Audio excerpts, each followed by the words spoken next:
সারা দেশে ভারতীয় সীমান্তরক্ষী বাহিনী বিএসএফ এর অবৈধ পুশ ইন অপচেষ্টা তীব্র আকার ধারণ করেছে।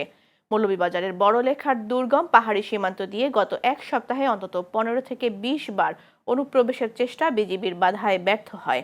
সেখানে বিএসএফ বিজিবির মুখোমুখি অবস্থানে চরম উত্তেজনা বিরাজ করছে। শুধু মৌলভীবাজার নয়, মেহেরপুর, নওগাঁ, সাপাহার, চাঁপাইনবাবগঞ্জ, ঝিনাইদহ, যশোর ও সিলেট সহ বিভিন্ন সীমান্তে গত 24 ঘন্টায় 10টিরও বেশি পুশ ইনের চেষ্টা রুখে দিয়েছে বিজিবি। মেহেরপুরেই চলতি মাসে 5 দফায় 33 জনকে ঠেলে দেওয়ার চেষ্টা করা হয়।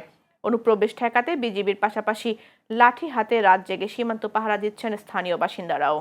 উদ্ভূত পরিস্থিতিতে সীমান্তের টহল ও গোয়েন্দা নজরদারি জোরদার করা হয়েছে এবং পুশ ইন বন্ধে ভারতকে আনুষ্ঠানিকভাবে আহ্বান জানিয়েছে ঢাকা।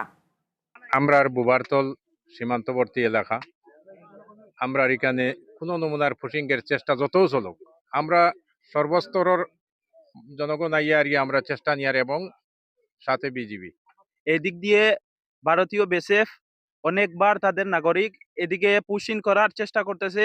আমাদের দেশ রক্ষা বাহিনী বিজিবি গতকালকে থেকে এখন অবধি পর্যন্ত এলাকার জনগণ সাধারণ মানুষকে নিয়ে তাদেরকে কঠোরভাবে দমন করতেছে। আমরা বিজিবির সাথে সব দেশবাসী মিলিয়া মোটামুটি একটা চেষ্টা নিয়ে এদিকে কোনো পুচিঙ্গর কোনো লাইন তারারে আমরা দিয়ার না। পাবলিক মই মুরব্বী যুবক সারা মিলিয়া একত্র হইয়া মনে করো বিজিবির সাথে আসি, তাকিয়া মনে করো এখানে বাধা দিছি।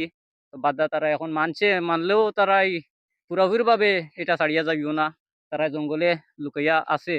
সীমান্তের সমস্ত দেশপ্রেমিক জনগণ সহ আমরা সীমান্তে সর্বাত্মক প্রতিরোধ ব্যবস্থা গ্রহণ করেছি, প্রস্তুতি গ্রহণ করেছি, প্রতিরোধ ব্যবস্থা গড়ে তুলেছি, যার মাধ্যমে যে কোনো ধরনের অবৈধ অনুপ্রবেশ, পুশিন, অবৈধ চোরাচালান এবং সীমান্ত অপরাধ দমন করার জন্য আমরা প্রস্তুত রয়েছি।